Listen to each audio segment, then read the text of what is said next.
welcome everybody here for the debate. I'm very delighted to have these excellent speakers with me, Sabine, Wanda, and Zamira.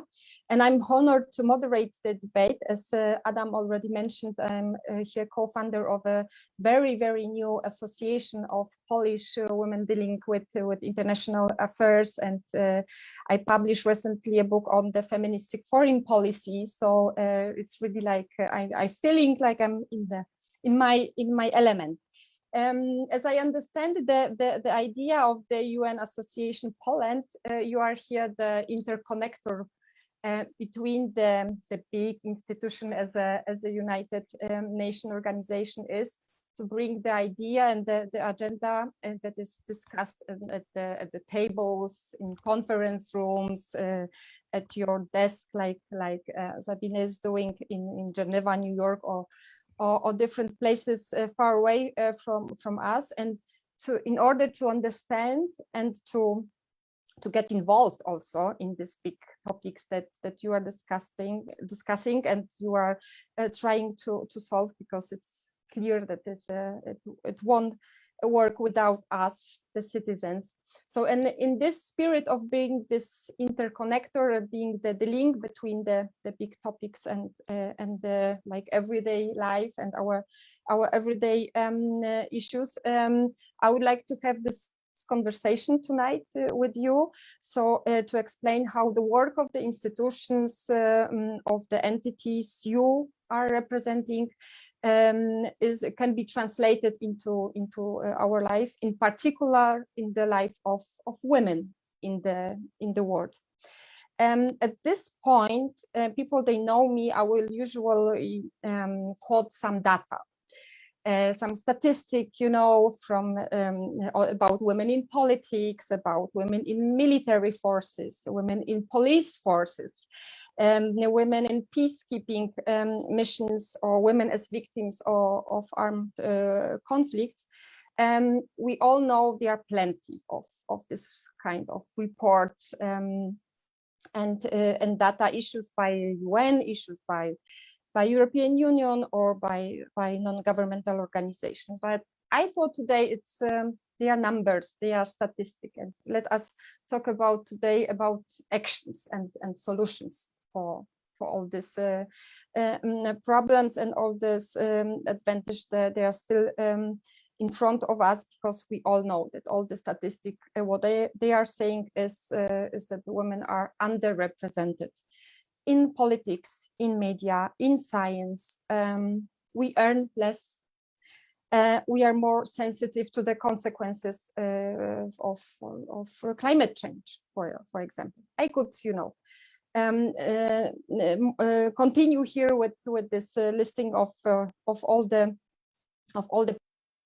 problems, but you are here the experts of the challenges that we are facing today, and I would like to ask you, what are the challenges that you see, but also, and probably mainly, about the solutions that you see working on the different levels, as we have here the representatives of the global perspective, as with Sabine Freizer working for UN Women, and the European level with Samira Rafala working for the European Parliament, and the state level with Wanda Nowicka as a member of the Polish Parliament, but also with very long experience in the NGO scene here in Poland.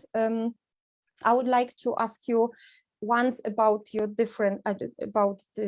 your work at these different levels, but also in the next round about the cooperation between the different levels, because I think it's also a crucial point, how the different entities work or should work together in order to improve the situation of women in the world. So I will start my 3 rounds with the questions that I prepared, and as Adam already announced, if people watching us have also questions or comments, please feel free to write them on the Facebook, and we will get the questions here moved to our Zoom meeting, and we will try to respond to them.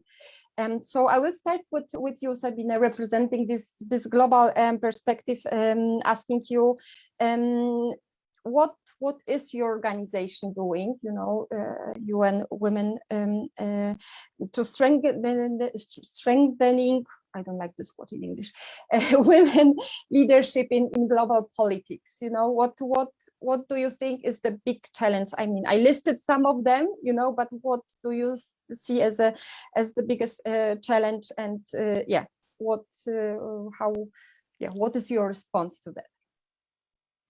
Thank you very much, Małgorzata, for the question, and thank you very much, Adam, for hosting us.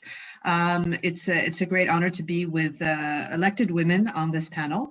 I'm obviously not an elected person. I'm just a UN official, but it's a great honor to be here with powerful women on this platform, to be able to talk a little bit about the challenges that are facing women in politics and what we can do about it.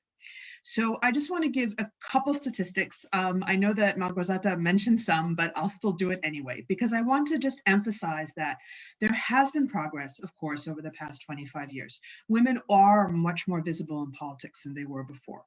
But there still seems to be this glass ceiling of about 25%. So in the average of women in parliaments still remains 25%. So in the majority of parliaments around the world, only a quarter of the parliamentarians are women. So that, you know, we seem to be stuck there. And similarly, also at the local council level, UN Women has been helping calculate how many women there are in local councils. We see a similar statistic. Of course, the situation is even worse when we're looking at heads of state and government, where only 6.6% of heads of state are women and only 7.3% of heads of government are women. So really at the top, there, you know, we may be seeing some women on TV, but it's really still extremely difficult to become a head of state or government as a woman. So we've been, you know, at UN Women, of course, our priority is to support gender equality and women empowerment. And we do it in 4 different ways, working on women's political participation, on women's economic empowerment, on addressing violence against women, and addressing women, peace, and security. So one of the key areas of focus is women political participation and gender responsive governance. And here, you know, yes, we've been trying to identify what are the root causes. Why is this situation stuck? And basically what we've identified is that some of it is just stereotypes and negative gender norms. So in many countries, women are not profiled, are not seen in the media, are not seen in advertising as being women leaders. So this is one of the key things that has to be addressed, is the visibility and the image of women as leaders. So that's one thing. Another thing that we see is that very often there are institutional barriers. So that may mean that the way the institution functions, let's say the hours of functioning are not suitable for women as mothers, or there are issues of maternity leave, or the institution is just not set up for women to be there. So we see that as being another big problem. And then finally, what we also find is that there's really not enough attention to ensure that we have gender responsive financing and policymaking. So for example, we see that there's generally very poor financing for women's organizations, very poor financing for women as candidates. In political parties, it's also very difficult for women to break through in many countries. So we also see that kind of organizational aspect, the parties, as often being gatekeepers and not often supporting enough young women. But then also, as I said, the financing side, that it's difficult to fund women's campaigns. Finally, one more issue that's really coming to the fore today is violence against women in politics. So unfortunately, and perhaps the colleagues on the platform can speak more about that, what we're seeing is that there is an increase of violence against women in public life. So that can mean women politicians, it can mean women mayors, it can be women in civil society, human rights defenders, but we're seeing the amount of violence against them is increasing, both offline and online. So we're seeing particularly a lot of online violence. And this can be, it doesn't have to also always be physical violence, but it can be threatening the woman's family. It can be threatening to expose the women for certain things. It can be blackmail. And this, unfortunately, is really a tool that is used to silence women and to silence them as women. So very often those threats are very gendered threats. It's not, it's usually attacking the women, particularly because they're women. So these are different issues that we've identified as having to be addressed. And it's really not particular to one country or to one region. We're seeing this as pretty general around the world, that women who are interested in having leadership positions face these problems. And so we as UN Women are trying to address this, working with governments, working with civil society, with women's organizations, working with women as candidates, women peace builders, and different women leaders, also even from the private sector. So I'll leave it at that right now. Look forward to talking more later, but just and looking forward to hear what my colleagues have to say. Thank you, Sabine. And without any hesitation, I will ask the same question to Samira about your work at the European Parliament. What do you think? What is the main challenge for you being elected women politician from Netherlands, a very young one? Sorry for mentioning this, but it is probably an issue also, facing things like this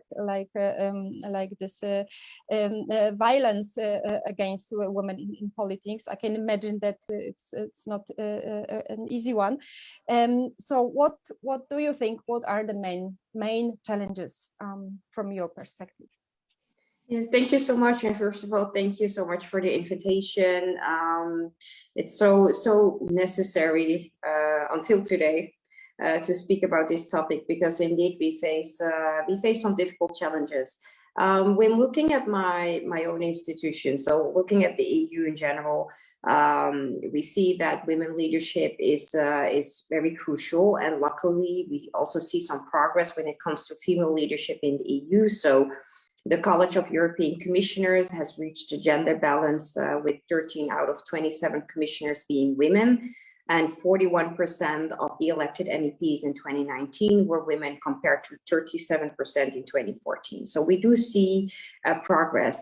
I do find it really important to always keep in mind that intersectionality is very important. So I think that the next step for the future years, we also need to work on having more women with different backgrounds in such influential positions.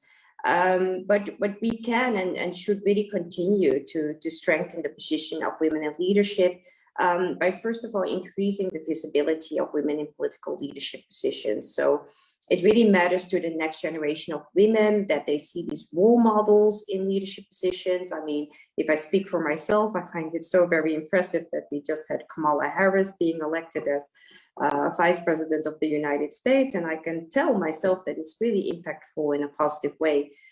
So having these women in role models positions tells the next generation that hard work pays off, and that everything is possible, and that this is also the place where you have the right to be.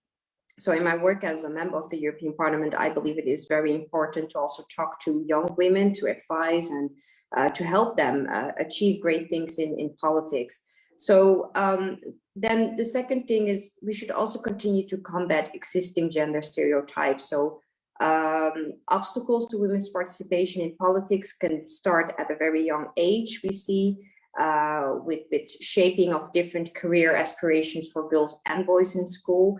And part of this stereotyping can be a message that women are not made for politics or are not legitimate political actors. So governments, political parties, civil society, the media, and the European institutions, they have a shared responsibility to really challenge these gender stereotypes that delegitimize women's participation, and proactively also, and we need to make sure that we proactively encourage girls and women to get involved. Then we also need to work together with the national levels to ensure that educational systems are not actually exacerbating gender stereotypes. So from the EU level, we can support local grassroots politics, which can lead to also increased female involvement in local politics that can transcend to national and international level. And a very important one, I mean, I also totally agree with Sabine when we speak about investing in women. We need to set up ambitious training, mentoring programs for young women, create networks in which women can empower each other. So make sure that women have the key access to resources, such as, you know, a political network, time, but also when it comes to finance. And with programs such as Invest EU, we are striving to specifically provide access to funding for female entrepreneurs. So this can also help female leadership.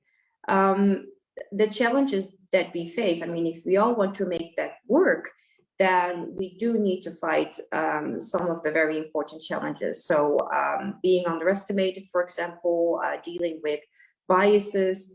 The public debate has shifted from the public spheres to an online environment where people can just, you know, spread their hate anonymously and instantly. So fake and anonymous accounts really tend to dominate the discussions on Twitter, and this is really a problem when also speaking about online harassment of women, and especially women who are, you know, in the public and out there. So this problem really is a problem I believe that we have not been able yet to counter with an adequate solution. So research by The Economist illustrates that nearly 40% of women surveyed had been harassed online. The vast majority of 85% had witnessed harassment or some other form of online violence, and more than 50% of women consider the internet to be an unsafe place for women. And it's also an unsafe place for me sometimes. I mean, I am instructed by my own team to not look at Twitter sometimes when I,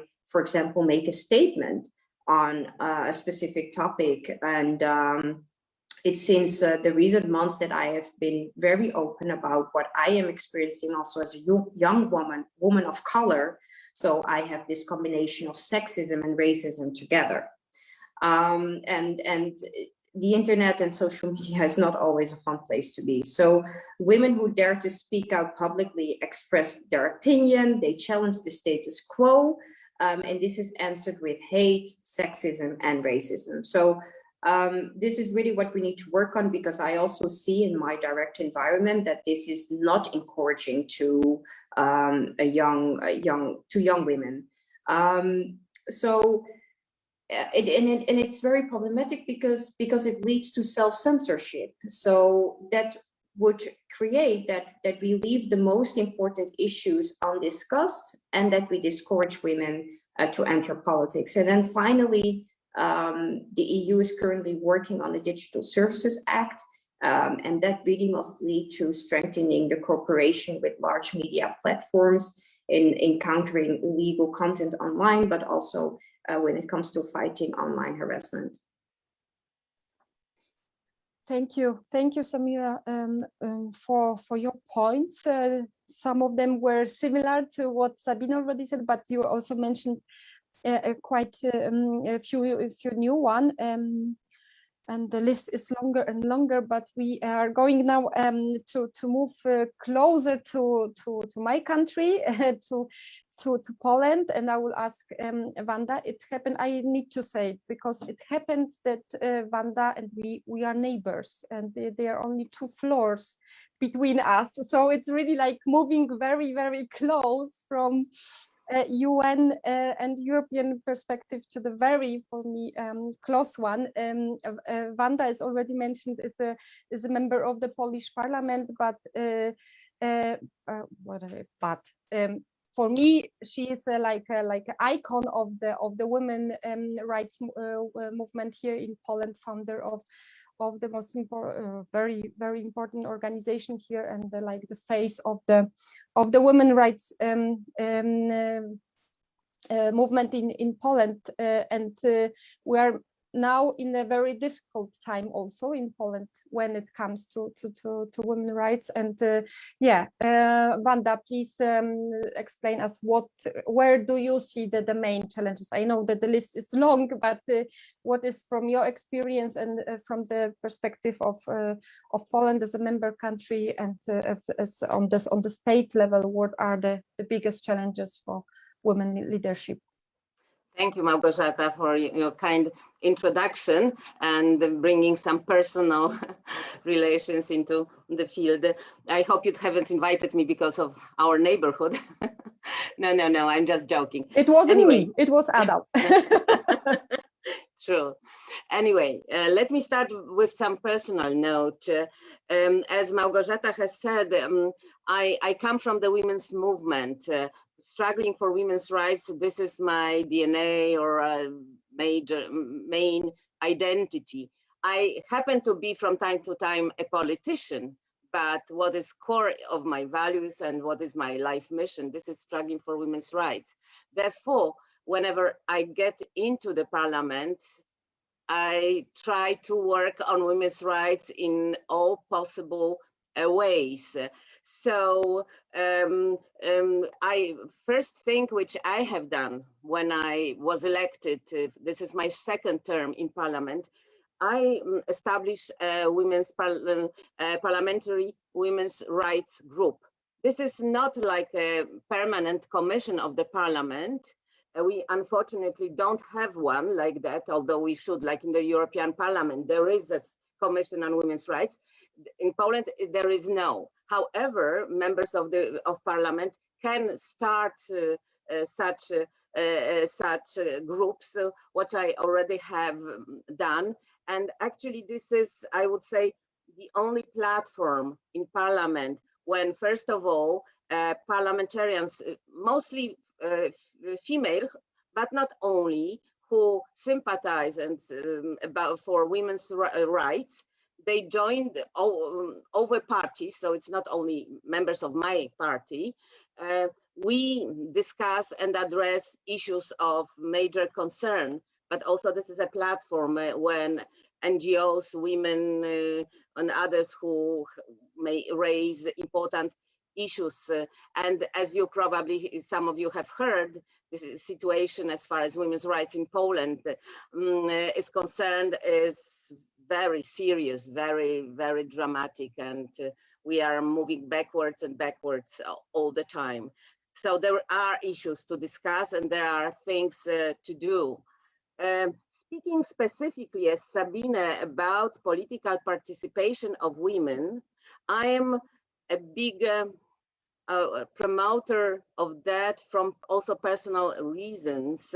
When I was an NGO, I was running the Federation for Women's and for Women and Family Planning, which dealt especially with reproductive rights, abortion rights in Poland. So this is what is the most controversial and difficult area of activity.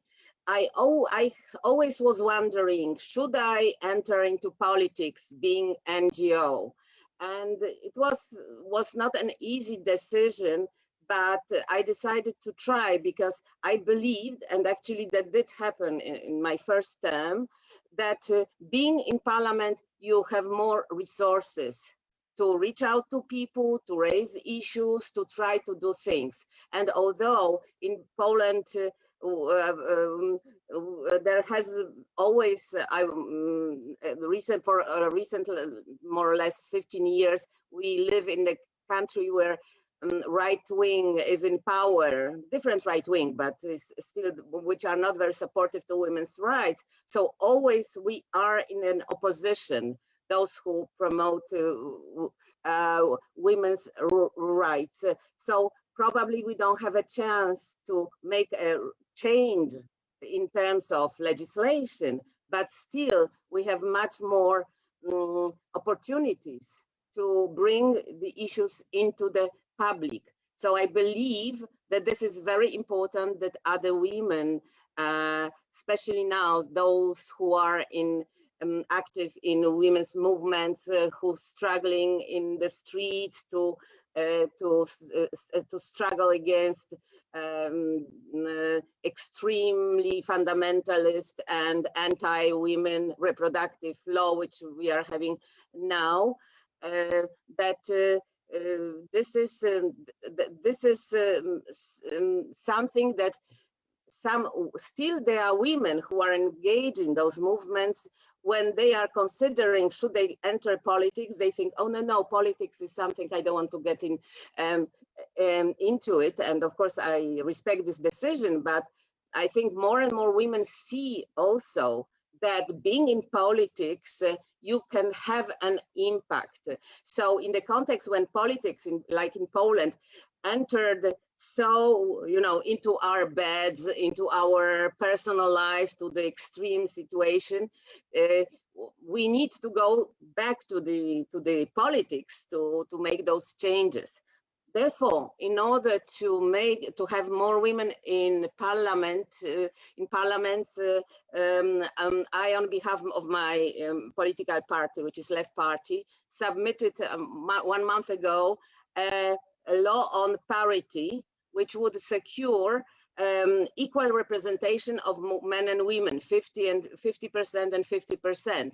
So the law is waiting for the decision to be proceed. I don't know when it will, and I'm not, unfortunately, very optimistic it is going to be passed.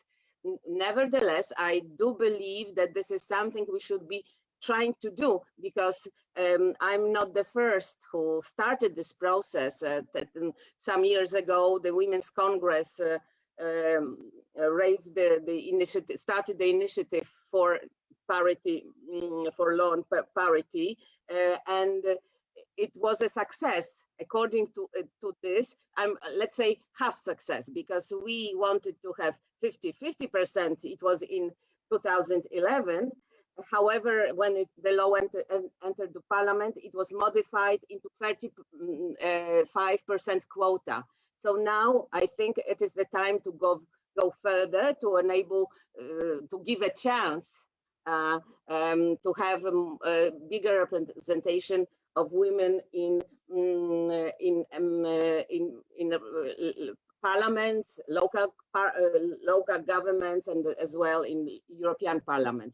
So this is something quite concrete, which I think we should be pushing for, even if we don't see that next day it is going to be accepted, especially in such an unfavorable climate for women as we are now. And maybe one thing I also say at this point, which maybe it's not exactly about women in politics, but I also wanted to say that now when women are in the streets to defend our rights, they are not only have been deprived of reproductive rights, but also are under very strong repressions from the police in the streets. Therefore, we parliamentarians are trying to accompany them and also support them in case the police is harassing them. So this is another side of that, how we are trying to use this mandate we received from the society to promote and defend women's rights. Thank you. Thank you, Wanda, and I can only confirm how important it is to see the parliamentarians on the street while the police is, trying to push us out of the street and using violence, and it gives strength to see, that you are with us, and thank you for that. I would like to go for the next round of questions, because I'm also very keen to hear what is your experience and your ideas, how the different levels that you are representing here, that is very global, the European, being member of the European Parliament, and this more local or grassroots, even as Wanda is representing, being NGO and now in politics. How do you estimate the cooperation between the levels? Because in my belief, only if those levels are, connected very well and cooperating well with each other, we can be successful. And I would like to ask you, where do you see the place for improvement in this cooperation? Because I think there is still place for improvement as we are where we are. So Sabine, could you please start again? Thank you very much.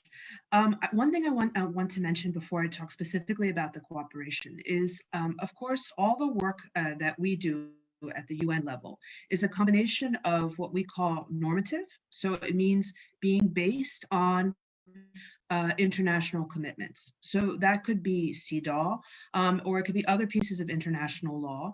And basically what we're trying to ensure is that that is implemented at the national and even local level.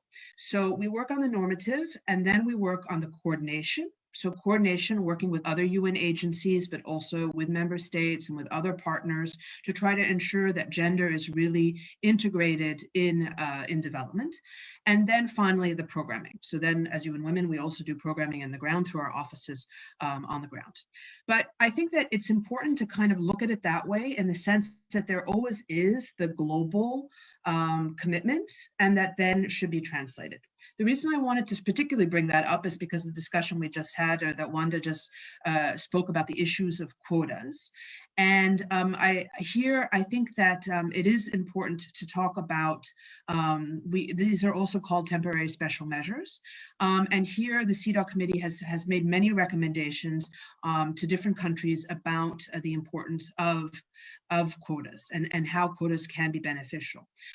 We just had something called the Commission on the Status of Women, which is a big global commission that occurs every year for 2 weeks in New York, and which is kind of the platform where we further develop international norms, international agreements on the expansion of gender equality and women's rights.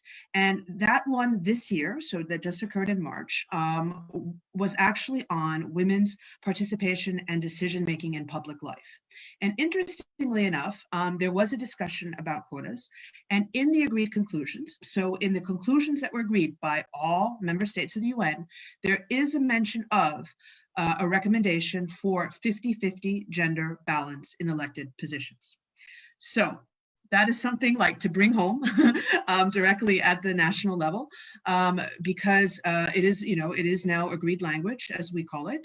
So it is very clear that what we're talking about is 50-50 gender parity, because first of all, because it's right. I mean, why should women be happy with being 30%? Why should we should be equal. And if we think about kind of the background of democracy, the point is men and women should both be there to make decisions that are going to affect all of society. So this 50% is there. And also just to say that, over experience, what we found is that countries that do have quotas have 5% more women than countries that don't. So we also really believe that quotas work. It's not just a political statement. It's that it really, really does help increase the number of women in elected office. So you asked me the question particularly about the cooperation. So as I say, it can be like that. It can be something, an international text that then trickles down. But the other thing I wanted to say is that, of course, we really believe that for gender equality to advance, it needs to be based on partnerships. And one initiative that I wanted to talk to you about is something called Generation Equality, which is a new multi-stakeholder forum. And what's interesting about it is it brings together the UN, it brings together member states, it brings together civil society, but it also brings together youth movements, the private sector, international organizations. So it is really a big multi-stakeholder environment where the aim of Generation Equality is over the next 5 years to fast track the implementation of Beijing to basically be able to meet the SDGs by 2030. So this is a big forum. There was a part of the forum occurred in Mexico a few weeks ago. It will now have a session in Paris at the end of June. So this will be a global event, which I really encourage everybody who's watching online to join, because it will also mainly be online. And so this will be 3 days of discussions on gender equality, different aspects of it. I mean, there's economic empowerment, there's climate, there's access to technology, but there's also the role of feminist movements and women's leadership. And at the whole point of this generation equality is for various stakeholders to make commitments. So it can be states that make commitments who say, well, we're going to create a new fund to support women. It can be a state that says, we're going to change discriminatory laws. But it's not only states. The commitments can be made by civil society that can say, well, we're going to start a new program just focusing on women. The commitments can be taken by cities that can say, well, we're now going to increase our budget for gender equality to 20%. It can be taken by the private sector that says we're going to make sure that our advertising doesn't promote stereotypes. So it is a big event where what we're hoping is that really the world is going to make commitments, and that those commitments are going over the next 5 years to fast track the advancement of women empowerment. So I hope that answers the question, because it shows how we're working together with different stakeholders around the world. Again, generation equality, I really recommend everyone to look for it. And then hopefully this will continue over the next 5 years, and it will really be a movement to drive and fast track gender equality. Thank you, Sabine. Fascinating how you're talking about this, and I feel involved already. So by your energy. Samira, how would you estimate the cooperation? I mean, being both, Dutch person, from a member state, but working now at the European level, speaking in the name of Europeans at the Parliament. Where do you see the place, the space for improvement for the cooperation between different entities, different, the member countries, the EU institutions, but also different social groups, as Sabine already mentioned, also like business, for example. So please. Yes, definitely. And this is a very important question. I mean, first of all, at the European level, we need to make sure that we provide the legal frameworks, right, that can help the member states to tackle issues related to gender equality. And it's really up to us that we monitor that very well when it comes to the implementation, and also when it comes to the transition. So that is a very first important instrument that we have and that we should make use of.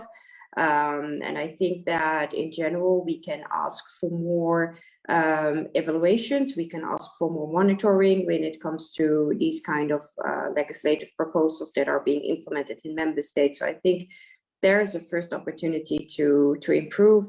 And then the second opportunity is that from the member states, we receive constant data and also feedback on very urgent issues and the progress that we are making. And this is a second very important priority, I believe, that also can be improved sometimes. So we need to make sure that indeed this data is coming in our direction regularly. I do see some differences among member states. And this is, a role that we can take in the European Parliament, asking the European Commission to proactively ask for data related to these issues. But we see several surveys being conducted every year. So we have very interesting surveys and researches on gender equality. Take, for example, gender pay gap. So we know very well how each and every member state is doing, for example, on gender pay gap. And it's very important that also the European Parliament itself stays in close contact with the national level. I mean, that's what I'm trying to do, at least, to find close contact with my counterparts in the national parliaments. So, for example, currently we are working on the pay transparency proposal that needs to make sure that the gender pay gap will be closed. And this is an example of where we speak to member states representatives a lot. So yeah, we need to make sure that we have that close contact, but we also need to make sure that we have a good good relationship with the civil society, because I've seen how important that was, especially in the situation on abortion in Poland. So this is where I think where you saw a very strengthful and very effective relationship between members on the national level, but also members of the European Parliament and the civil society organizations, really working together to make sure that we could make strong statements, that we could work on a resolution also here in the European Parliament, and staying in touch with civil society organization also on this very important issue in Poland, for example. Is a way to be informed, is a way to get relevant data on the issue. So this is one of the very most important examples where I could see that we need to make sure that we are in close contact with stakeholders and especially civil society organizations.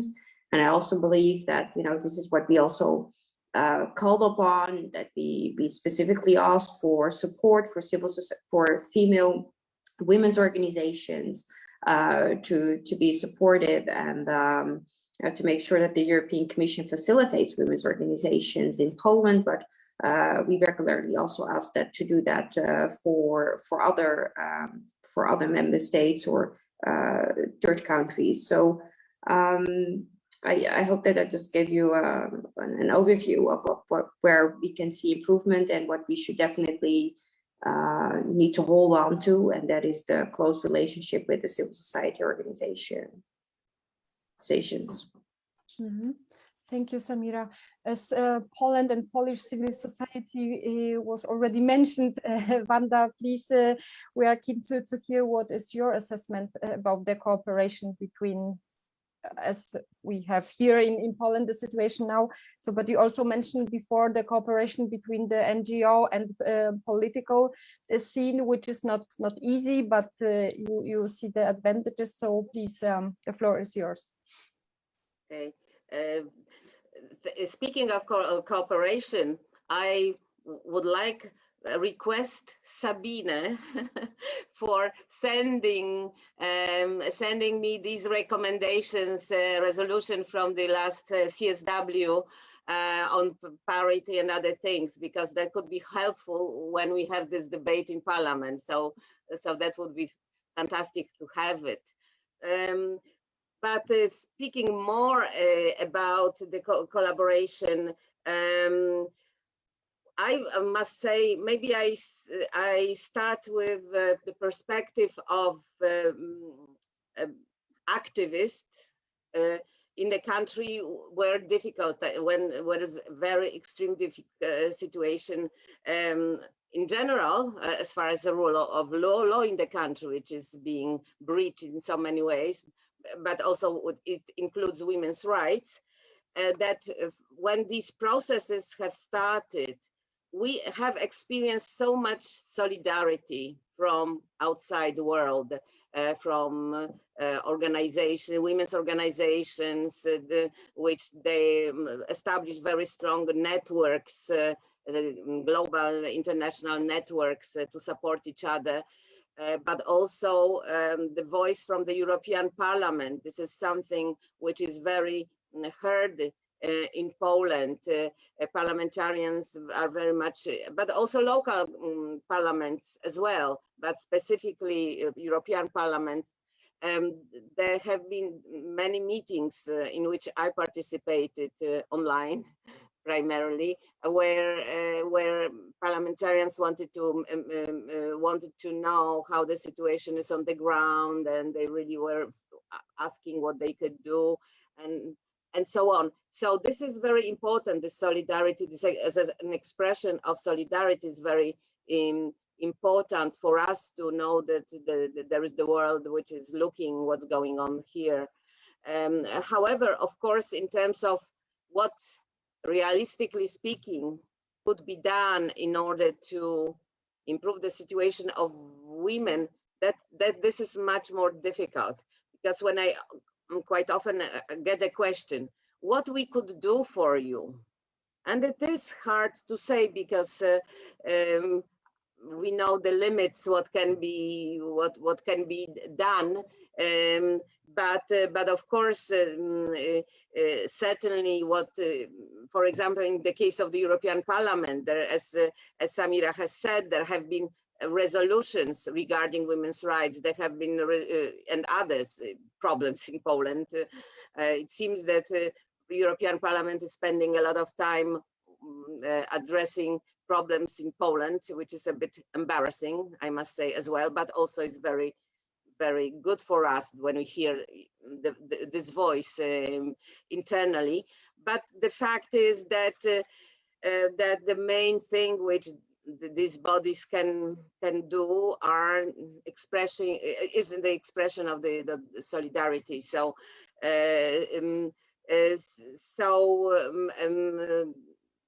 that's very important, but probably it won't change the situation. I am aware that we have to change the country situation internally here by ourselves. Nobody will do it for us, but there's certainly sometimes this feeling of certain helplessness is what we share, that we are, for example, a member of the European Union, where certain standards are being promoted, and sometimes they are in the treaties, so they should be implemented. In the same time, when the government says, well, we don't care about the standards, or we are not going to implement them, there is not much what the EU can do in order to force the government, Polish government, to sort of improve the implementation of the European standards and regulations. So it is not easy. However, as far as this aspect is doing quite well, especially with the European Parliament, let me say one more thing, which is not concerning women, Poland, to show how the situation is difficult, for example, in Belarus, where, I mean, women are, I don't have to say how difficult the situation is with this terrorist attack on the plane and keeping the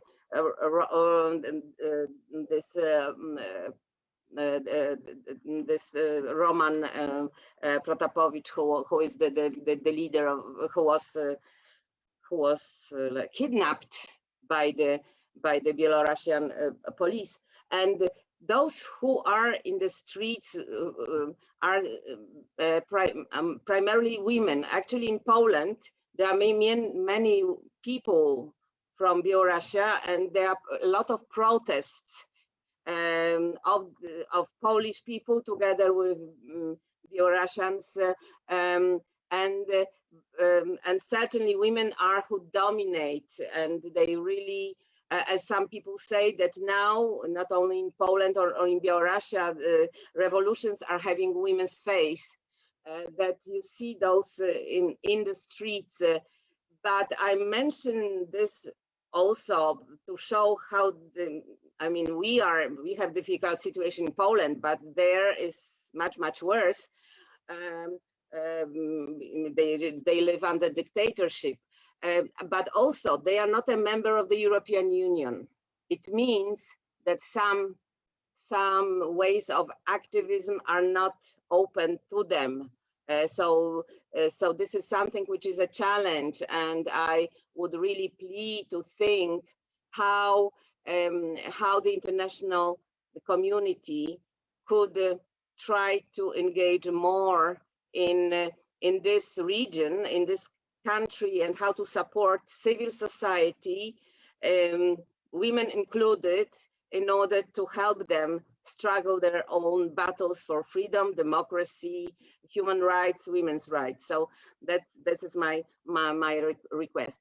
And maybe my final point will be about the UN, which is also very important, although it's playing slightly different role.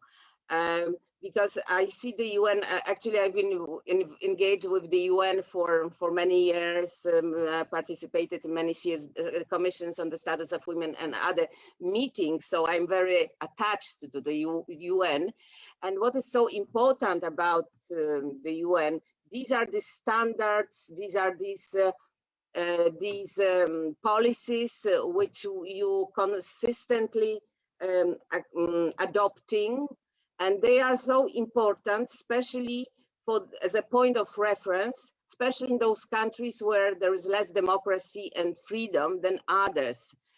So, for example, knowing that knowing the standards you can use in your internal struggles, even if you don't change this immediately, it is very important to know that in the outside world, there are those policies, standards, which should be implemented. So as I said, I'm really big fan of these UN permanent work on how to improve women's rights, human rights, and improve all other standards, including environment and others. So this is something to look at, and many of us are looking at that and using us in our internal advocacy. Thank you, Wanda. I will stress also the importance of the common reaction to the situation in Belarus, because not as badly the situation there is, but we have also these people here among us, for example, like in Warsaw, yeah, and it's make me sometimes very helpless, you know, if I don't know how to help them in a good way, to be being helpful and not harming them more in their situation. We have a question from the audience to Sabine, speaking about the importance of UN.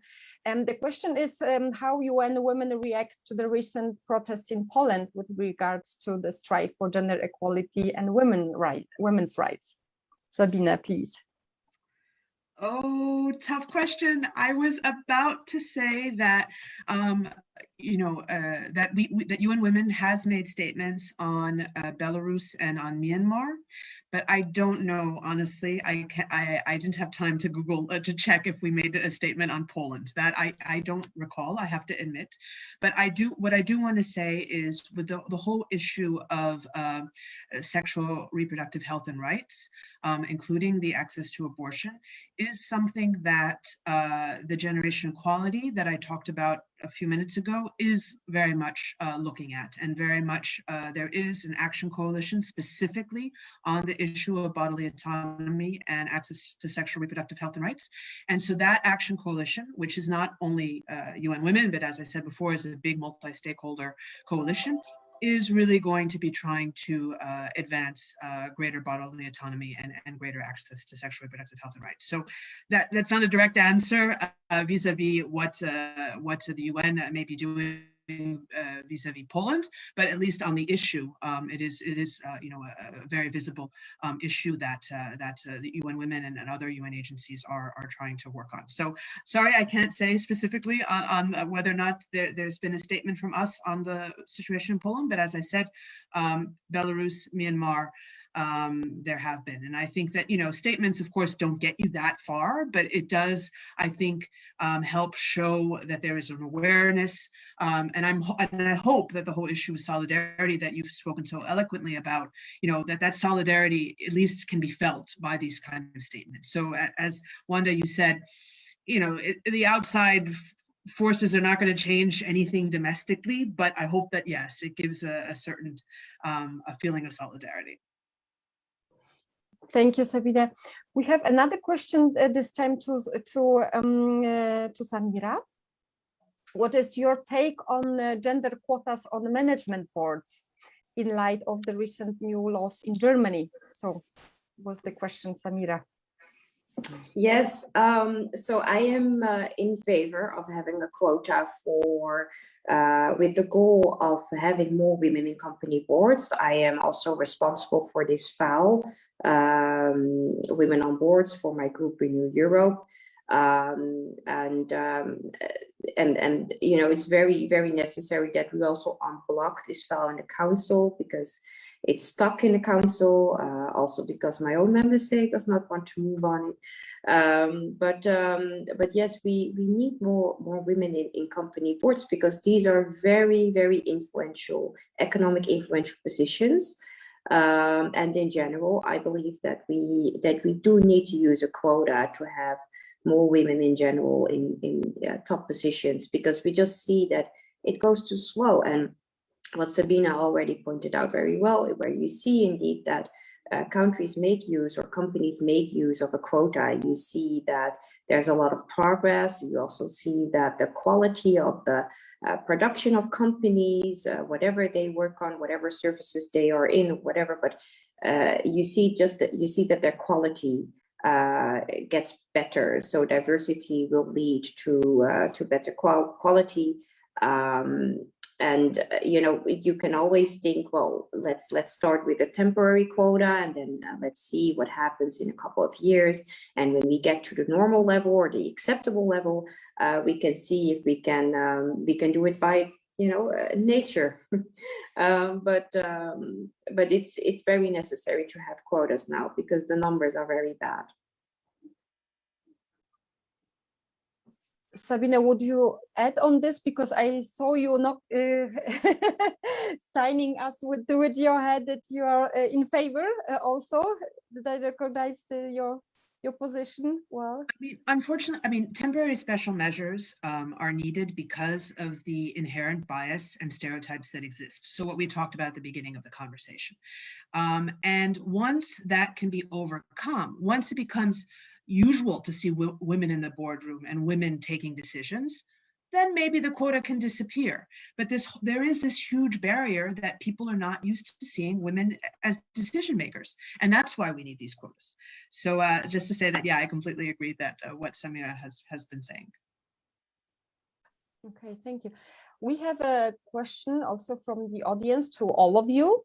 And I think it will be a good closing question. Will we see a female Secretary General of the UN in our lifetime?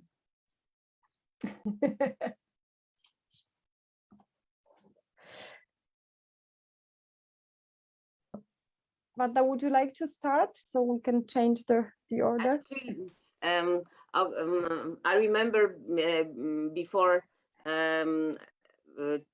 election, when the elections for the current chair of the United Nations were in process, there have been some female candidates for this position, but it didn't happen. So this is the question which is hopefully is still on the agenda. And when there are next elections, let's hope that maybe this time we will have a woman on this post. We in Europe have a woman in the as a chair of the Commission, president of the Commission. That's really a great news, and great development, and she is doing really fine. So I hope that the UN will follow the United Nations and will have a woman there, but we don't know. I don't know, Sabine, where are the next elections for the UN? More or less. Well, nevertheless. The process is ongoing now, actually. Oh. There right now, the process for the elections for the SG is ongoing, and there are actually some women candidates. To be honest with you, yeah, I mean, it's because it's a second term, I would say, you know, you very often an incumbent will have a bit of advantage, but I've already even heard some women proposing themselves for the next election. So in 4 years' time, after this if the current SG gets a new term, then for the next election will it be a much more open field. Here I've already heard of women that are starting to plan for that. So I do think that, you know, I personally really do think that the UN is ready for a women SG.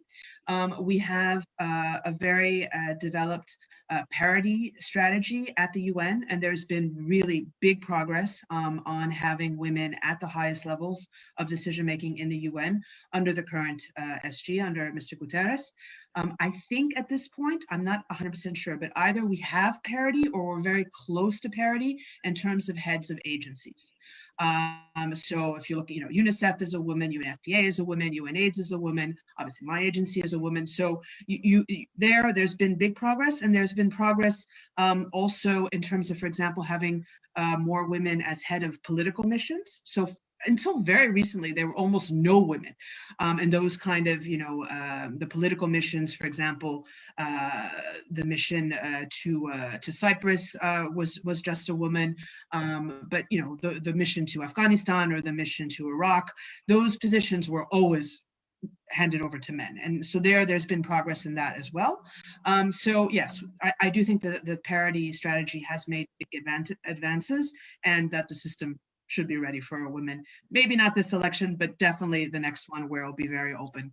I think it's time, and the system is.